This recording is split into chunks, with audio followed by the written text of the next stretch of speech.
지금 맨유가 보면 실력도 없는데 겉멋든 애들이 너무 많아. 아하. 저 안토니 같은 애들 그런 거잖아 솔직히. 아, 저 얼마 받는 줄 알아요 안토니?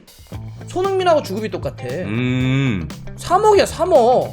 그러니까 그동안 계속 그랬던 거잖아. 감독 하나 딱 찍어놓고 좌표 찍어가지고 욕해 시원하지. 저는 그렇게 계속 감독만 갈아치우는 방식 10년 동안 해봤더니 맨유에 남은 건 짬뽕. 선수들한테 혼종들만 남고 그냥 머리 큰 선수들만 남아있더라. 퍼거슨 감독이 처음 와가지고 1980년대에 맨유 와가지고 했던 게 뭐냐면 스타들 술 처먹는 스타들 싹 다 수청하는 거였거든. 난 맨유가 그거 해야 되지 않나? 맨유 관련 소식인데 네. 게리 네빌이 이제 스카이 스포츠를 통해서 어떤 이야기를 했냐면 맨유는 시즌이 끝나기 전에 감독에 대한 결정을 내릴 것이다. 테나의 맨유는 너무 부진했고 이런 상황이 계속된다면 테나 감독은 큰 압박을 받게 될 것이다. 네. 경질 가능성을 좀 시사하기도 했습니다. 이거 어떻게 보세요? 이제는 더 이상 물러설 곳이 없죠. 맨유도. 그러니까 테나 감독도 그렇고. 진짜 벼랑 끝에 왔다. 그쵸. 예. 근데 이제 이제 남은 건 이제 부상자들이 좀 복귀했을 때. 리산드로 마르티네스라던가 아무래도 부상자들이 좀 많았으니까. 예. 그걸 좀 감안한다면 실제로 본인이 말을 했어요. 부상자가 돌아와서 이제 도와주는 걸 봐달라. 그런 얘기를 했거든요. 이제 거기서 이제 성적이 안 나온다? 이러면은 경질 가능성이 이제 아주 높아지는. 그러니까 테나 감독도 마지막 그 보루 같은 거였지. 그쵸. 이 부상자의 복귀가. 네. 근데 만약에 그랬는데도 성적이 안 나오면 진짜 압박을 받게 될 수도 있다. 그래서 예. 그 노팅엄전 진 다음에 어떤 얘기를 했냐면 예. 우리가 지난 시즌에 기대 이상으로 한 거다. 그런 얘기 했어, 맞아. 지난 시즌이 기대 이상이었던 거지. 이번 시즌 기대 이하고. 이번 시즌은 뭐 기대 이하지만 예. 지난 시즌이 기대 이상이다. 약간 좀 그 팬들이 듣기에는 안 좋은 말을 많이 했거든요. 그렇다는 건 이제 부상자가 돌아오면 그 정도 퍼포먼스를 내야 되는 거죠. 네. 그 정도로 좀 벼랑 끝에 가 있다.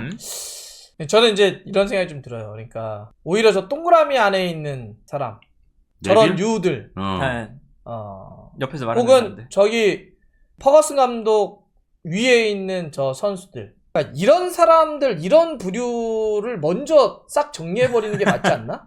그러니까 저는 무슨 얘기를 드리고 싶냐면 감독을 계속 어떤 희생양 삼아서 갈아치우는 이 방식들이 맨유의 본질적인 체질을 개혁할 수 있는가? 바꿀 수 있나? 이런 생각이 좀 드는 거예요. 퍼거슨 감독이 은퇴한 이후에 수많은 감독들, 스타일도 참 다양해요. 다양한 커리어와 다양한 전술적인 커리어가 있는 사람들이 여기 도전을 했죠. 다 망했어요. 그럴 때마다 게리 네빌은 항상 얘기를 하죠. 이 감독은 안 돼. 이 감독은 안 돼. 뭐 리어 퍼디난드, 스콜스 이런 친구들 나와서 맨날 얘기를 해요. 근데 뭐 세상에 얼마나 완벽한 지도자가 있는지는 모르겠어. 예. 근데 이 정도로 안 된 거면 이건 문제가 있는 건 아닌가? 그러니까 예를 들어서 몇 년 전 무리뉴 감독이 있었던 시절로 기억하는데 그때 포그바하고 마시아를 정리하려고 들었어. 이런 애들이 있어서 안 됩니다. 맨유에는. 그랬더니 구단 측에선 거부했죠. 그래가지고 그때부터 어떤 게 생겼냐면 맨유에 선수 파워가 굉장히 급격하게 증가합니다. 예. 우리가 최고야. 뭐 감독 딸 가가지고 우리한테 지랄해. 우리가 다 할 거야. 이런 게 생겨나요. 지금 맨유가 보면 실력도 없는데 겉멋든 애들이 너무 많아. 아하. 저 안토니 같은 애들 그런 거잖아 솔직히. 실력은 안 되는데 뭔가 저 얼마 받는 줄 알아요 안토니? 손흥민하고 주급이 똑같아. 3억이야 3억. 지금 맨유의 카세미로 최고 주급자거든? 네. 걔가 일주일에 6억을 넘게 받아요. 저기 있는 애들 중에 다 돈 많이 받는단 말이야. 근데 이게 맨유가 마치 호구 같아 선수들에게도. 야 여기 오면 돈 많이 줘.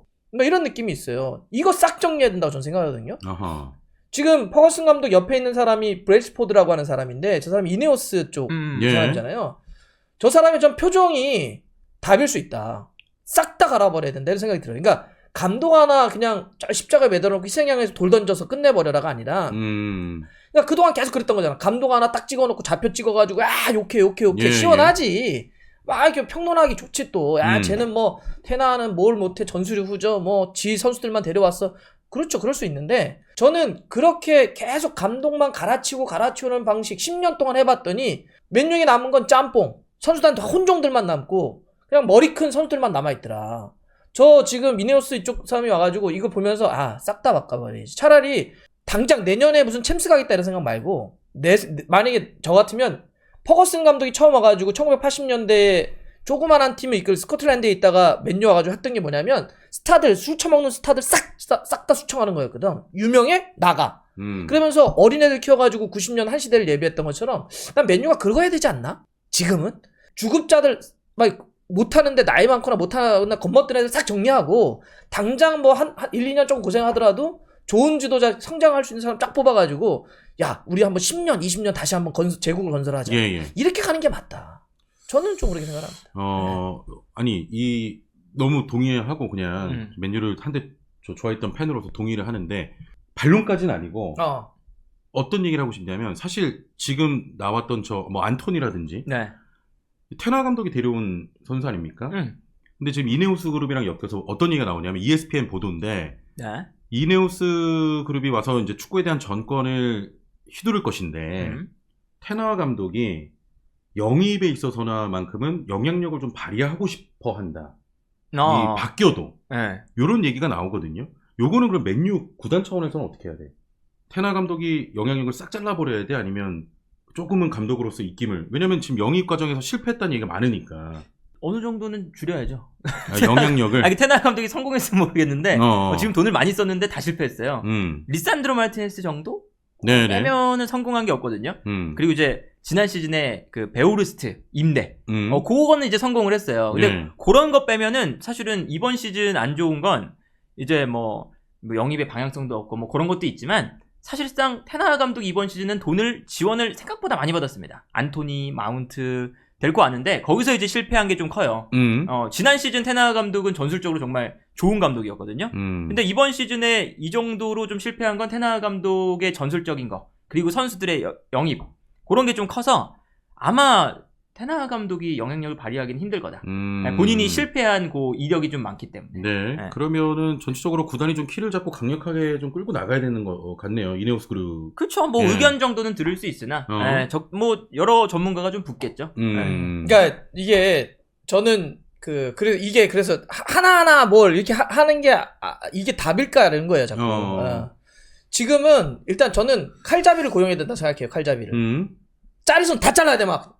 이거 하고 칼잡이를 고용해서 일단 정리할 거 다 정리하고 두 번째는 시스템을 만들어야 돼. 지금 예를 들면 맨유가 오랫동안 무슨 얘기를 했냐면 아까 선수 스카우트 망했다 그랬잖아. 여기 선수 스카우트를 전문적으로 할 수 있는 파트가 맨유라고 하는 이름값을 놓고 되게 약해.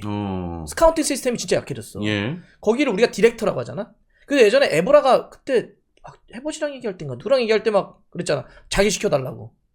자기 디렉터 시켜달라고. 잘할 수 있다고. 물론 약간 우스갯소리를 한 건데 맨유가 그런 스카우팅 시스템이 제대로 돼 있냐. 그러니까 칼잡이를 고용했을 때 정리할 사람은 정리를 하고 두 번째는 시스템을 딱 구축해야 돼.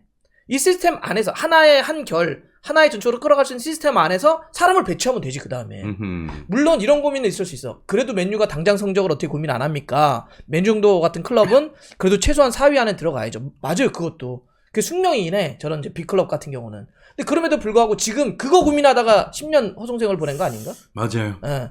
우리가 이럴 때는 우선순위를 좀 정해야 되는데 지금은 일단 시스템을 다시 구축하는 거로 가야 된다. 제 생각입니다. 제 생각. 알겠습니다. 과연 또 어떻게 될지. 이네오스 그룹이 이제 축구에 대한 정권을 또 휘두르겠다는 거 아니겠습니까? 그렇죠, 25% 매각하면서. 해야 돼. 해야지. 그거 한번 좀 보도록 하죠. 맨유 관련해서는. 어차피 맨유는 안 망해요. 아니 망하진 않지. 그러니까 이렇게 하다 보면 하나 걸리는 건 있을 거예요. 나중에. 아니 어차피 돈을 써도 채워지는 걸 뭐. 그렇죠. 뭐 워낙 세계적인 구단인데 그 명성에 좀 최근의 모습은 따라가지 못하는 그렇죠. 상황이니까. 자, 요 맨유 상황도 좀 지켜보도록 하겠습니다. 자, 관련해서 산초가 이제 도르트문트 복귀를 눈앞에 두고 있다 이런 보도들이 나오고 있는데 디 애슬레틱 같은 경우는 맨유와 도르트문트가 산초의 임대 이적을 논의하고 있다. 뭐 이런 얘기가 나오고 있고. 로마노도 역시 산초 딜은 이제 중요한 단계로 발전했다. 맨유는 산초의 주급 일부를 부담한 임대로 내보낼 수 있다라는 얘기. 그리고 뭐 독일 언론들에서도 나오고 있어요. 키커 같은 경우는 현재 시즌이 끝날 때까지의 임대 계약에 대해 논의 중이다. 이렇게 이제 나오고 있는데 드디어 이제 맨유와의 어느 정도의 관계가 좀 정리되는 그림이 좀 나오네요. 임대로라도. 그렇죠. 뭐 산초는 가장 먼저 내보내야 되는 선수 중에 한 명인데 항명 사태가 있었으니까. 도르트문트가 왜 데려가려고 하나? 옛날 기억이 있는 것 같은데 지금 도르트문트에 있는 그 어린 뭐 기튼스라던가 듀랑빌 이런 선수보다 못하거든요. 지금.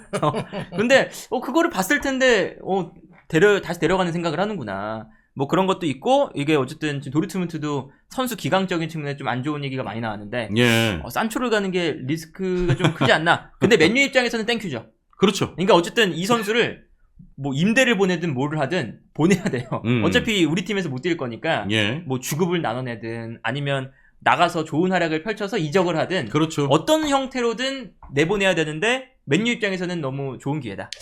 좋죠. 일단 제가 아까 칼잡이라는 표현 썼는데 이런 친구들도 칼잡이 고용해서 다 없애야 되는데 없앤다? 보내야 되는 정리해야 되는데 예. 근데 이것도 지금 맨유가 얼마나 심각한 상황인지를 보여주는 거예요. 어쨌든 제이든 산초가 결과적으로 이번 시즌 3경기 뛰었어요. 교체로만. 네. 자, 사실상 좀 전력 외입니다. 항명 사태 이후에 빼버렸죠. 예. 근데 이 친구를 그러면 도르트문트가 만약에 남은 자녀 연봉을 다 주고 데려간다면 그러면 맨유는 진짜 땡큐고 돌문은 그렇게까지 왜 들어가지 이러는데 당연히 도르트문트는 바보가 아니에요. 도르트문트가 지금 그런 얘기하는 거잖아요. 야, 내가 임대해서 데려올게. 네. 대신 완전 영입 옵션 없다. 그냥 잠깐 임대로 쓸 건데 그 대신 니네가 원래 그 주는 주급 있잖아. 내가 3분의 1만 줄게. 니네 3분의 2는 맨유가 내 이겁니다. 그렇죠. 예. 그러니까 맨유 이런 거예요. 빌려주고도 빌려줬어 도르트문트에게. 그리고도 3분의 2의 연봉을 줘야 돼. 네. 자기가. 그렇죠. 이 딜이에요. 도르트문트가. 도르트문트는 나가 3분의 1만 낼게. 빌려 쓰는 대신. 예. 니네가 대신 3분의 2는 니네가 내야 된답니다. 그래서 계산해봤어. 6개월에 3분의 1은 만약에 도르트문트가 내면 43억이에요.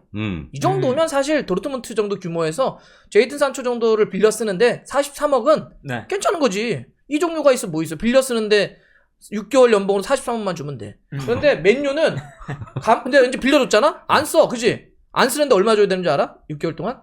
86억을 줘야 돼. 안 쓰는데. 안 쓰는 그냥 나가는 거지 그냥. 예. 그냥 그래도 40억이 어디야 정도지. 그래도 정리할 수 이거밖에 없는 거야. 근데 또 하나 봐봐요. 그러면 제이든 산초가 6개월에 얼마 받는 거냐면 둘이 합쳐서 129억을 받아요. 1년 연봉이 얼마인 줄 알아요? 제이든 산초가 258억이야. 258억. 아무리 맨유도. 그러니까 내가 얘기하는 게 그런 거야. 이 맨유가 이런 선수들이 차고 넘쳤다니까? 그러니까 자꾸 헛바람 들어가지고 항명하고 툭하면 대들고 이게 성실하지 않고 자기가 부족한지 모르고 뭐 이런 게 많아지는 거라니까. 저는 이런 걸 규율로서 정리를 좀 해야 된다. 네. 이렇게 생각을 하는 거죠. 자, 이런 선수가 결국에는 가장 중요한 게 정리가 돼야 늘 저희가 저번에도 말씀드리지 않았습니까? 맨유 네. 지금 이네오스가 원하는 게 아스널 같은 그 모델이다. 그렇죠, 그렇죠. 네, 네. 처분하고. 근데 이런 선수들이 늘 그래요. 토트넘에 한 명 있잖아요. 은더벨레. 지난 시즌 나폴리가 임대를 할 때 예. 똑같았습니다. 완전 옵션 없고 그때 3분의 1인가를 나폴리가 지불했죠. 주급을. 근데 그게 김민재보다 연봉이 많았어요. 네. 이번 시즌도 그 페네르바체 갈 때 75% 연봉을 토트넘이 부담하고 있거든요. 그러니까 그런 것처럼 안 팔리는 선수는 주급이라도 조금만 덜 내자. 요 마음가짐으로 보내는 거다. 예. 이거 딱 띄워줬어야지. 딱 은도멜레 얘기할 때 일부러 내가 딱 맞춰놓은 건데. 잠시 뒤에 은도멜레 이야기 나눠보겠습니다. 왜 다 스포를 해? 뭐 하는 거야 이게?